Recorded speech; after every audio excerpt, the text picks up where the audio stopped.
అంటే ఇది bad experience, పిచ్చి thumbnails పెట్టేదానికి అంటే కూడా నాకు చాలా నష్టం జరిగింది. ఫ్యామిలీస్ లో ఏంటంటే ఇవన్నీ కూడా యాక్చువల్గా నేను ఇచ్చిన వాళ్ళు అడిగిన దానికి ఇచ్చిన ఇంటర్వ్యూ మామూలుగా ఇంటర్వ్యూ ఇచ్చాను.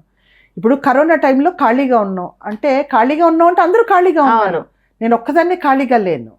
సో కాకపోతే ఏంటంటే ఆ టైంలో మీకు కరోనా వచ్చిందా లేకపోతే మీరు ఇంట్లో ఉండి మీరు రెస్ట్ తీసుకున్నారో హాస్పిటల్కి రెస్ట్ తీసుకున్నారంటే ఉన్నది చెప్తాం మనం.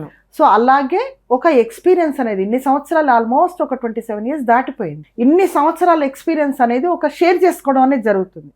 ఎందుకంటే ప్రతి వాళ్ళు అనేది ఇప్పుడు మనకి తప్పు జరిగిందా ఒప్పు జరిగిందా అనేది ఒకటి ఉంటే, ఒకవేళ మనం ఏమన్నా రాంగ్ స్టెప్ వేస్తుంటే అవతల ఇలాంటి స్టెప్ వెయ్యకూడదు అన్న ఉద్దేశంతో ఒక ఎక్స్పీరియన్స్ షేర్ చేస్తుంటాం.